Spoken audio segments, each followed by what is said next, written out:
Hello दोस्तों, कैसे हैं आप सब लोग। सब ठीक होंगे और सबकी तैयारी भी अच्छी चल रही होगी। अब तो आपका बहुत कम टाइम बचा है। 30 मई को आपका पेपर होना है। 4-5 दिन बचे हैं आपके। आज हम इसमें जो पहला पेपर है उसका 6वां प्रैक्टिस सेट करेंगे। ठीक है, पहले पेपर का 6ठा प्रैक्टिस सेट। 5 हम पहले कर चुके हैं, अब ये 6ठा है। कुल मैं आपको 7 प्रैक्टिस सेट कराऊंगी। ठीक है, अब ये 6ठा है, इसके बाद एक और होगा। यही सेकंड पेपर में भी होगा, उसमें भी 5 प्रैक्टिस सेट हो चुके हैं। 6वां प्रैक्टिस सेट कराऊंगी। पहले इसका देख लीजिए। ठीक है, हिंदी प्रवक्ता का फर्स्ट पेपर का 6वां प्रैक्टिस सेट होगा। ठीक है, देर न करते हुए जल्दी से क्वेश्चन करते हैं। इसमें भी 150 क्वेश्चन होंगे। ठीक है, पहला क्वेश्चन है, निम्न में से कौन सा कथन असत्य है। कौन सा कथन असत्य है? 4 ऑप्शन है, इसमें से असत्य है केशव रीतिमुक्त धारा के कवि हैं। यह क्या है? गलत है। ठीक है, अगला प्रश्न, रीतिकाल की विशेषताओं के संदर्भ में निम्न में से एक विशेषता गलत है, उस विशेषता का चयन कीजिए। वो कौन सी विशेषता है जो गलत है? वह है रीतिकाल में प्रकृति का आलंबन रूप में वर्णन हुआ है। ठीक है, अगला प्रश्न, आचार्य भिखारीदास कृत प्रमुख काव्यशास्त्री ग्रंथ है। कौन सा है? यह है काव्य निर्णय, आचार्य भिखारीदास का। अगला प्रश्न, रचनाकाल की दृष्टि से निम्न कृतियों का सही अनुक्रम है। क्या है रचनाकाल की दृष्टि से सही क्रम? यह पहला आ जाता है कूलई माला कथा, दूसरा राउल वेल, तीसरा उक्ति व्यक्ति प्रकरण और चौथा वर्ण रत्नाकर। ठीक है, अगला प्रश्न, सरहपा का संबंध निम्न में से किससे है? सरहपा का संबंध किससे है? सरहपा का संबंध है सिद्ध साहित्य से। अगला प्रश्न, अपभ्रंश का मुख्य छंद है। अपभ्रंश का मुख्य छंद है दोहा। अगला प्रश्न, परमात्मा प्रकाश के रचनाकार हैं। परमात्मा प्रकाश के रचनाकार हैं योगींद्र या जोइंदु। अगला प्रश्न, काल के अनुसार निम्न कृतियों का सही अनुक्रम क्या है? सही क्या है क्रम? इसमें है पौमचर्यु, खुमार लासो, विसलदेव रासो और चंदन बाला रास। ठीक है, सही क्रम है। काल के अनुसार कृतियों का सही अनुक्रम ये बताया है। देख लीजिए फिर से, पौमचर्यु, खुमार लासो, विसलदेव रासो और चंदन बाला रास।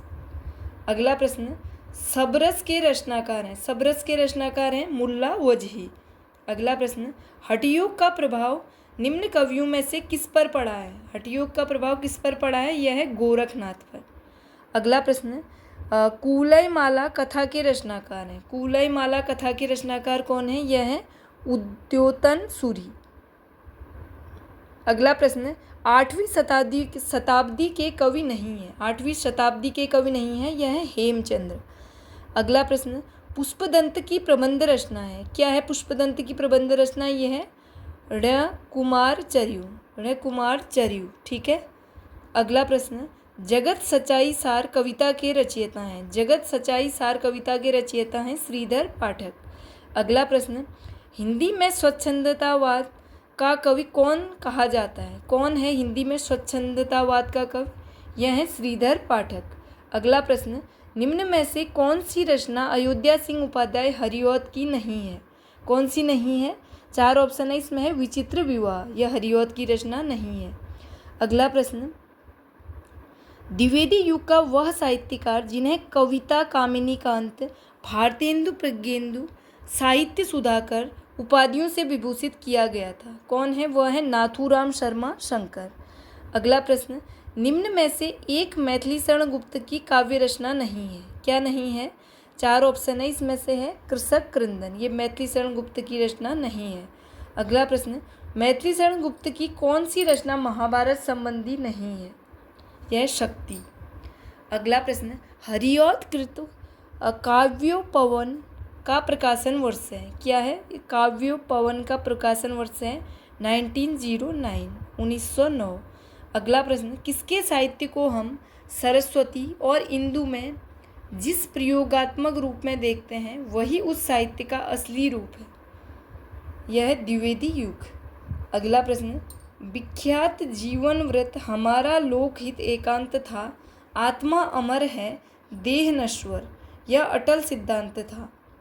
उपर्युक्त पंक्तियाँ किस कृति में संग्रहित हैं? किस कृति में है? यह है भारत भारती में। ठीक है। अगला प्रश्न है, द्विवेदी युग की कविता है। द्विवेदी युग की कविता क्या है? यह है उपदेशात्मक एवं इतिवृत्तात्मक। ठीक है।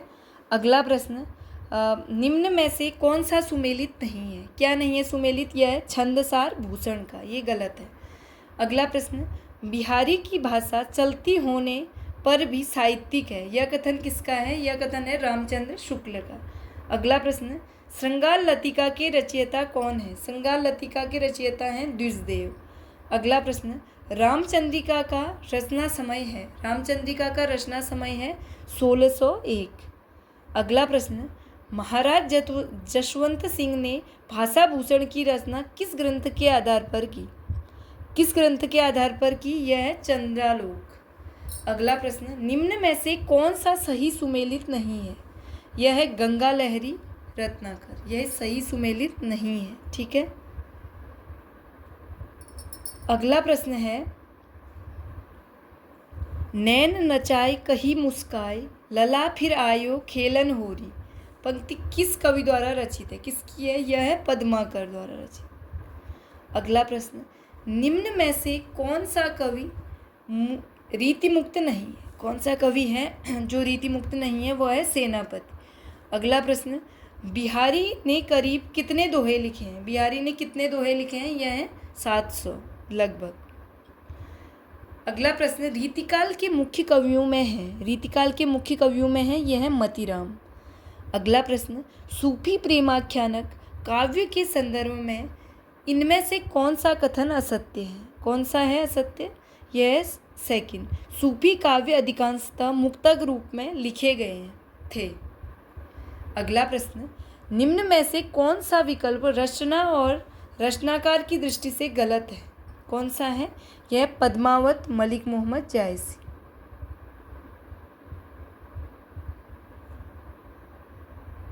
सॉरी, हेलो दोस्तों, जो 35 वाला क्वेश्चन है, निम्न में से कौन सा विकल्प रचना और रचनाकार की दृष्टि से गलत है? यह पद्मावत न होकर आखिरी कलाम है। आखिरी कलाम इसमें लिखा है मुल्ला दाऊद का, कि आखिरी कलाम भी मलिक मोहम्मद जायसी का है। ठीक है। इसमें राइट आंसर होगा डी, आखिरी कलाम मुल्ला दाऊद। ठीक है। अगला प्रश्न, चंदायन की रचना कब हुई थी? चंदायन की रचना कब हुई थी? ये हुई थी 1379, यानी 1379। ठीक है। 1379 में हुई थी। ठीक है। अगला प्रश्न, मोही का हंसेसी की कोह रही, इसका क्या तात्पर्य है? मोही का हंसेसी की कोह रही, इसका तात्पर्य है मुझ पर हंसते हो या उस कुम्हार पर। ठीक है, इसका तात्पर्य है। अगला प्रश्न, पद्मावत की रचना शैली क्या है? पद्मावत की रचना शैली है फारसी की मसनवी शैली। किसकी रचना है पद्मावत? यह है मलिक मोहम्मद जायसी की। अगला प्रश्न, जायसी की काव्य भाषा थी। जायसी की काव्य भाषा क्या थी? यह थी अवधी। अगला प्रश्न, सूफी प्रेमाख्यान परंपरा का प्रथम काव्य ग्रंथ है। कौन सा है? सूफी प्रेमाख्यान परंपरा का यह है चंदायन। अगला प्रश्न, नागमती वियोग खंड से संबंधित कौन सा कथन सही नहीं है? यह वियोग चैत्र मास से प्रारंभ होता है, यह कथन गलत है। अगला प्रश्न, निम्नांकित कवियों एवं उनके समक्ष अंकित पंक्तियों में कौन सा युग्म असंगत है? कौन सा गलत है? यह सूरदास भजमन चरण कवल अविनाश, यह गलत है।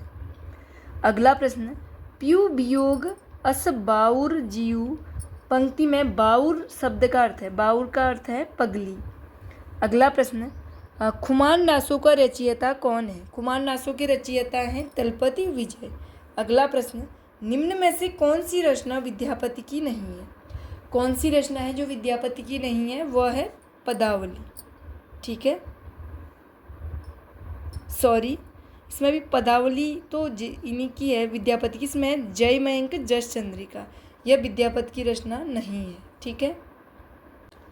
अगला प्रश्न है, विसलदेव रासों के रचनाकार हैं। विसलदेव रासों के रचनाकार हैं नरपति नाल है।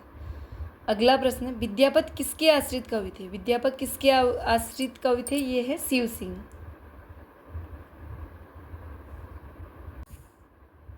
अगला प्रश्न, पृथ्वीराज किसके प्रति अनुरक्त था?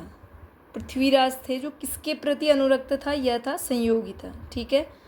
अगला प्रश्न, नाथ संप्रदाय में हठ योग का क्या अर्थ है? नाथ संप्रदाय में हठ योग का क्या अर्थ है? यह है ह का अर्थ सूर्य और ठ का अर्थ चंद्र, अर्थात दोनों का योग। ठीक है। अगला प्रश्न है, निम्न में से किसका संबंध सिद्ध साहित्य से नहीं है? किसका संबंध सिद्ध साहित्य से नहीं है? यह है गोपी चंद। अगला प्रश्न, राउल वेल किस तरह की रचना है? राउल वेल किस तरह की रचना है? यह है गद्य पद्य मिश्रित चंपू। अगला प्रश्न, हिंदी के किस इतिहासकार के मतानुसार शालिभद्र सूरी हिंदी के प्रथम कवि हैं? किसने कहा कि शालिभद्र सूरी हिंदी के प्रथम कवि हैं? यह है डॉक्टर गणपत चंद्र गुप्त। अगला प्रश्न, प्राकृत की अंतिम अभ्रंश अवस्था से ही हिंदी साहित्य का आविर्भाव माना जा सकता है। उन दिनों जैसे गाथा कहने से प्राकृत का बोध होता था, वैसा ही दोहा या दुहा कहने से अभ्रंश या प्रचलित काव्य भाषा का पद्य समझा जाता था। कथन किसका है? यह कथन है रामचंद्र शुक्ल का। अगला प्रश्न, रचनाकाल के अनुसार श्रीधर पाठक की निम्न रचनाओं का सही अनुक्रम है? क्या है सही अनुक्रम? ये पहले आ जाता है एकांतवासी योगी, फिर उजड़ ग्राम, फिर श्रांत पथिक, फिर सांध्य अटन। अगला प्रश्न, गोल्ड स्मिथ की कृति ट्रैवलर का अनुवाद किसने किया? गोल्ड स्मिथ की कृति ट्रैवलर का अनुवाद किया श्रीधर पाठक ने। अगला प्रश्न, त्रिशूल उपनाम किसका है? त्रिशूल उपनाम है गया प्रसाद शुक्ल स्नेही का। अगला प्रश्न, ब्रज कोकिल के नाम से प्रसिद्ध कवि? ब्रज कोकिल के नाम से प्रसिद्ध कवि हैं रत्नाकर। अगला प्रश्न, उद्धव शतक में छंद हैं? कितने छंद हैं उद्धव शतक में? यह है 116। अगला प्रश्न, आचार्य शुक्ल के अनुसार स्वच्छंदतावाद के प्रवर्तक हैं? आचार्य शुक्ल के अनुसार स्वच्छंदतावाद के प्रवर्तक हैं यह श्रीधर पाठक। अगला प्रश्न, उद्धव शतक के रचनाकार कौन हैं? उद्धव शतक के रचनाकार हैं जगन्नाथ दास रत्नाकर। अगला प्रश्न, निम्न में से जगन्नाथ दास रत्नाकर की कौन सी रचना नहीं है? कौन सी नहीं है? यह है भ्रमरदूत। अगला प्रश्न, हल्दी घाटी वीर रस प्रधान प्रबंध काव्य है? किसका है हल्दी घाटी प्रबंध काव्य? यह श्याम नारायण पांडे का। अगला प्रश्न, वह हृदय नहीं है पत्थर है जिसमें स्वदेश का प्यार नहीं, यह प्रसिद्ध काव्य पंक्ति निम्न में से किस कवि द्वारा रचित है? यह है माखनलाल चतुर्वेदी। ठीक है। हेलो दोस्तों, जो 63 क्वेश्चन था, वह हृदय नहीं पत्थर है जिसमें स्वदेश का प्यार नहीं, यह प्रसिद्ध काव्य पंक्ति निम्न में से किस कवि द्वारा रचित है? सॉरी, ये माखनलाल चतुर्वेदी द्वारा रचित नहीं है, यह है गया प्रसाद शुक्ल स्नेही जी द्वारा। ठीक है। अगला प्रश्न, ये ब्रज भाषा के मतीराम जैसे कवियों के समकक्ष हैं और कहीं कहीं तो भाषा और भाव के माधुर्य में पद्माकर तक से टक्कर लेते हैं। आचार्य शुक्ल ने यह किस कवि के लिए कहा है? यह कहा है बेनी प्रवीण के लिए। अगला प्रश्न, इनकी सी विशुद्ध सरस और शक्तिशालिनी ब्रज भाषा लिखने में और कोई कवि समर्थ नहीं हुआ है। विशुद्धता के साथ प्रौढ़ता और माधुर्य भी अपूर्व हुआ। ये वियोग श्रृंगार के प्रधान मुक्ता कवि हैं। आचार्य रामचंद्र शुक्ल का उक्त कथन किस कवि के विषय में? किस कवि के विषय में है? यह है घनानंद के विषय में। अगला प्रश्न, देव माने जाते हैं? देव क्या माने जाते हैं? यह है रसवादी आचार्य। अगला प्रश्न, बिहारी को किस श्रेणी के रीति कवियों में माना जाता है? यह है रीति सिद्ध कवि। अगला प्रश्न, निम्न रचनाओं और रचनाकारों में से सही विकल्प है? सही विकल्प है भाषा भूषण है जसवंत सिंह। सही है। अगला प्रश्न, इससे इस काल को रस के विचार से कोई श्रृंगार काल कहे तो कह सकता है। रीतिकाल के लिए यह कथन किसका है? यह कथन है आचार्य रामचंद्र शुक्ल का। ठीक है।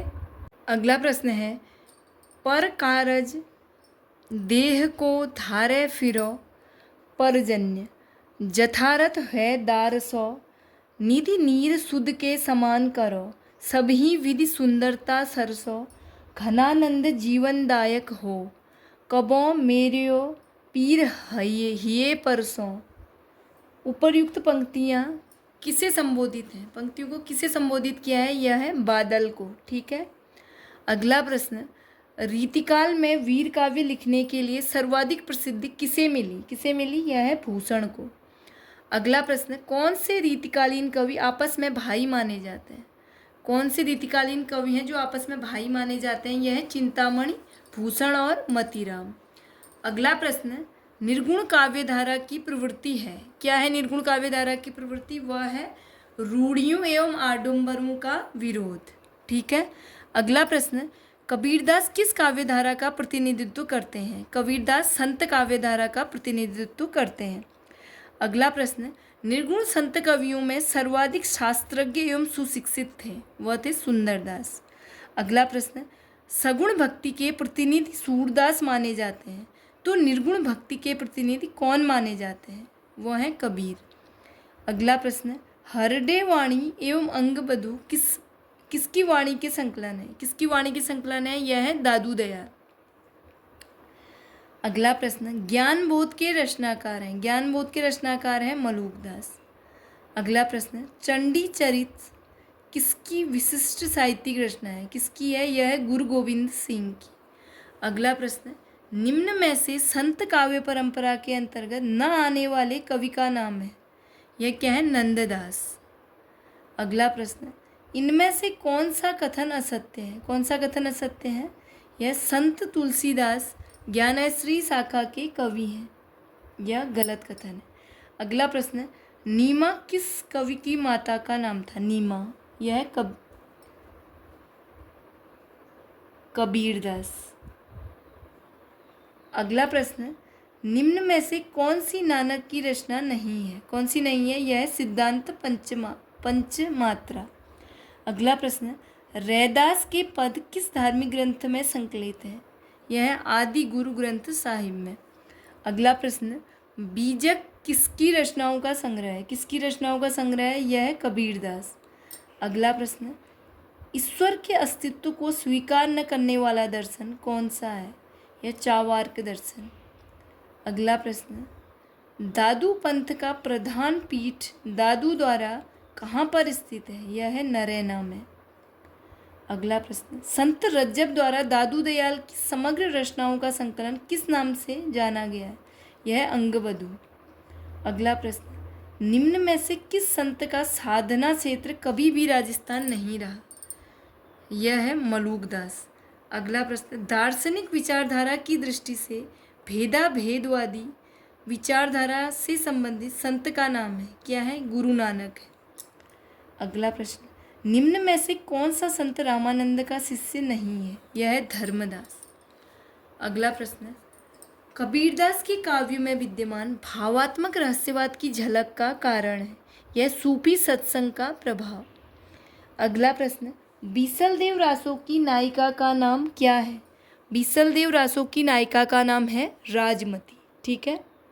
अगला प्रश्न है, आदिकालीन रासो साहित्य की प्रमुख प्रवृत्तियों से संबंधित कौन सा कथन सही नहीं है, कौन सा नहीं है, यह है इस साहित्य में राष्ट्र प्रेम का सुंदर चित्रण किया गया है, यह सही कथन नहीं है। अगला प्रश्न, अमावस कै घरी झिलमिल चंदा, पूनम कै घरी सूर, नाद कै घरी व्यंद गरजय, बाजंत अनहद तूर। उपर्युक्त काव्यांश में अनहद नाद की स्थिति को व्यक्त करने वाले योगी संत का नाम है, क्या है, वह है गोरखनाथ। अगला प्रश्न, भाषा की कसौटी पर यदि ग्रंथ को कसते हैं तो और भी निराश होना पड़ता है, क्योंकि वह बिल्कुल बेठिकाने है, उसमें व्याकरण आदि की कोई व्यवस्था नहीं है।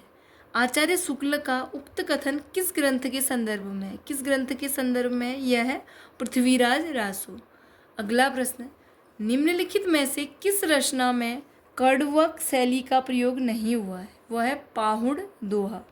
अगला प्रश्न, सांकेतिक अर्थ रखने के कारण उनकी वाणियों की भाषा को संध्या भाषा कहा गया, किसकी भाषा को कहा गया, यह सिद्ध।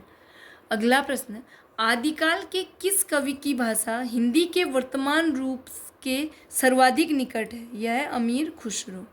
अगला प्रश्न, पृथ्वीराज रासों के प्रमुख रस कौन सा है, पृथ्वीराज रासों में प्रमुख रस है वीर और श्रृंगार रस।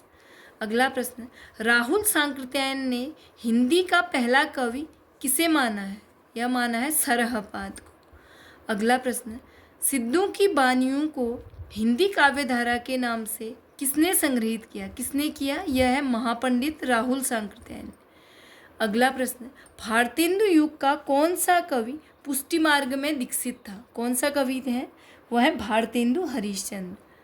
अगला प्रश्न, बकरी विलाप किसकी काव्य कृति है? बकरी विलाप है भारतेंदु हरिश्चंद्र की। अगला प्रश्न, रचना काल के अनुसार भारतेंदु हरिश्चंद्र की निम्न रचनाओं का सही अनुक्रम है, क्या है? यह भक्त सर्वस्व, फिर प्रेम तरंग, फिर है सत्सई श्रृंगार, फिर है मधु मुकुल।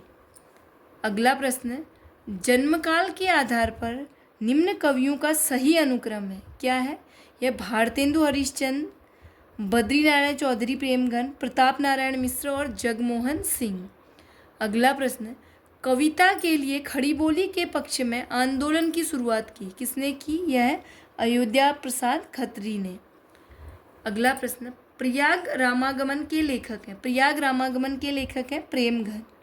अगला प्रश्न, बगियान बसंत बसेरो कियो, बसिए तेहि त्यागी तपाइए ना, दिन काम कुतूहल के जो बने, तिन बीच वियोग बुलाइए ना। उपर्युक्त काव्य पंक्तियों के रचनाकार हैं, यह है बद्री नारायण चौधरी प्रेमघन। अगला प्रश्न, साहित्य में नव जागरण का सूर्योदय करने वाले साहित्यकार कौन है? कौन है? यह है भारतेंदु हरिश्चंद्र। अगला प्रश्न, कौन सी रचना श्रीधर पाठक की नहीं है? यह है गंगावतरण। अगला प्रश्न, साकेत में राम का चरित्र काव्य के द्वितीय श्रेणी के चरित्रों में परिगणित होने योग्य ही बन सका है, प्रस्तुत कथन किनका है? यह है नंद दुलारे वाजपेयी का। ठीक है। अगला प्रश्न है, घनानंद की कविता में निम्न में से कौन सी विशेषता नहीं पाई जाती है? कौन सी विशेषता नहीं पाई जाती? वह है संध्या भाषा। अगला प्रश्न, रामचंद्र शुक्ल ने हिंदी साहित्य का इतिहास में देव के कितने ग्रंथों का उल्लेख किया है? कितने ग्रंथों का उल्लेख किया है? यह है 23। अगला प्रश्न, तो पर वारों उर्वशी सुनि राधिके सुजान, तू मोहन के उर्वशी वह उर्वशी समान। इस दोहे में सखी राधा से क्या कह रही है? क्या कह रही है? राधा के रूप की तारीफ करके उसका मान छुड़ाती है। ठीक है। अगला प्रश्न, भाषा भूषण का विवेच्य है, क्या है? वह है अलंकार। अगला प्रश्न, निम्न में से कौन वीर रस का कवि नहीं है? यह है पद्माकर। अगला प्रश्न, निम्न में से कौन सी रचना घनानंद की नहीं है? यह है श्रृंगार विलास। अगला प्रश्न, निम्न में से कौन कवि और आचार्य दोनों रूप में प्रतिष्ठित थे? यह है केशवदास। अगला प्रश्न, आचार्य रामचंद्र शुक्ल ने साक्षात रसमूर्ति किस कवि को कहा है? यह कहा है घनानंद को। अगला प्रश्न, निम्न में से किस रीतकालीन कवि ने लक्षण ग्रंथ की रचना नहीं की? यह है बिहारी लाल। अगला प्रश्न, हितोपदेश का भाषानुवाद किसने किया? किसने किया हितोपदेश का भाषानुवाद? हितोपदेश का भाषानुवाद किया है पद्माकर ने। ठीक है। अगला प्रश्न, निम्न संप्रदायों को उनके अनुयायियों के साथ सुमेलित कीजिए। यह है, पहला है बल्लभ संप्रदाय, इसके अनुयायी हैं गोविंद स्वामी। ठीक है। दूसरा है निम्बार्क संप्रदाय, इसके हैं हरिव्यास देव। थर्ड है राधा बल्लभ संप्रदाय, इनका है दामोदर दास। चौथा है चैतन्य संप्रदाय, इसके हैं गदाधर भट्ट। ठीक है। अगला प्रश्न, बरवे नायिका भेद का रचनाकार कौन है? बरवे नायिका भेद के रचनाकार हैं रहीम। अगला प्रश्न, रामचरितमानस, पद्मावत, सूरसागर, कबीर दुहावली जैसे ग्रंथ किस काल की देन है? यह है भक्ति काल की। अगला प्रश्न, विभिन्न मतों के आधार पर हिंदी में भक्ति काव्य की कितनी शाखाएं मानी जाती हैं? कितनी शाखाएं मानी जाती हैं? यह है 4। अगला प्रश्न, सूची फर्स्ट का मिलान सूची सेकंड से कीजिए और दिए गए कूट से सही उत्तर का चयन कीजिए। यह शुद्धाद्वैतवाद है वल्लभाचार्य, अद्वैतवाद है शंकराचार्य का, विशिष्टाद्वैतवाद है रामानुजाचार्य और द्वैतवाद है मध्वाचार्य। ये सही है। अगला प्रश्न, आचार्य हजारी प्रसाद द्विवेदी के अनुसार निम्न संप्रदायों का सही अनुक्रम है।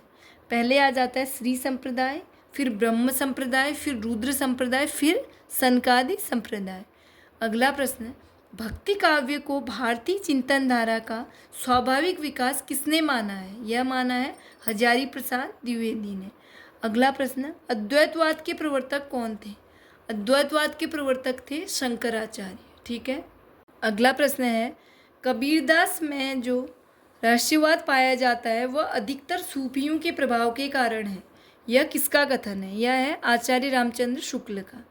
अगला प्रश्न, ज्यों तिरिया पीहर बसे सूरत रहे पियो माही, ऐसे जन जग में रहें गुरु को भूले नाही।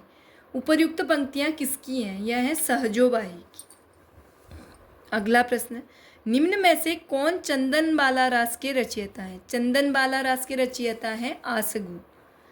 अगला प्रश्न, चंदबरदाई ने पृथ्वीराज रासों में निम्न में से मुख्यतया किस छंद का प्रयोग किया है? वह है कवित्त छंद।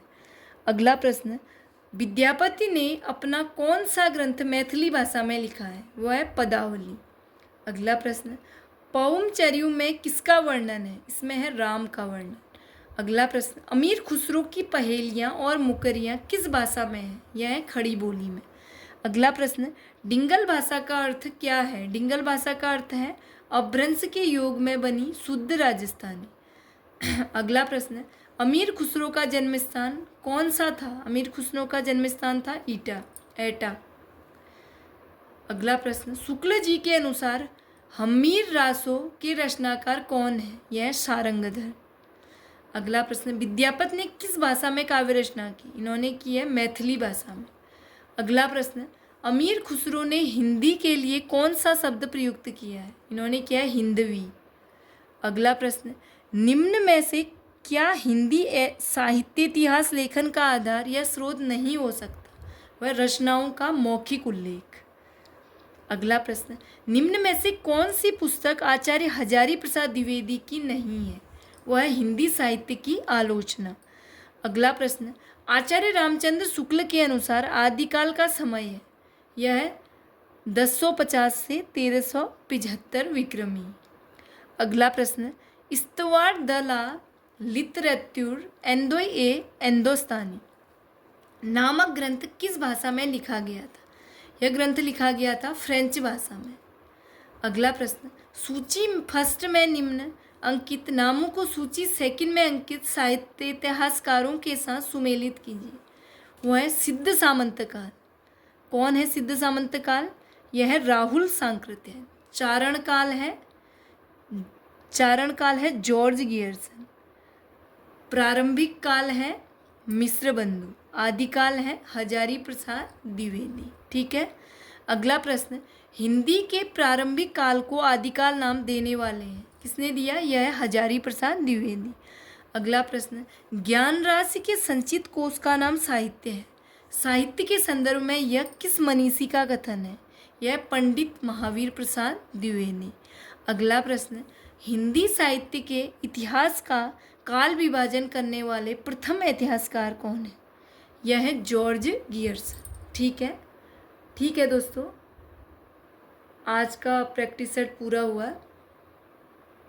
आपको यदि प्रैक्टिस सेट सही लग रहे हैं तो आप कमेंट में बता सकते हैं और इसे लाइक कीजिए, अपने दोस्तों को शेयर कीजिए। ठीक है, और एग्ज़ाम की तैयारी करते रहिए। धन्यवाद।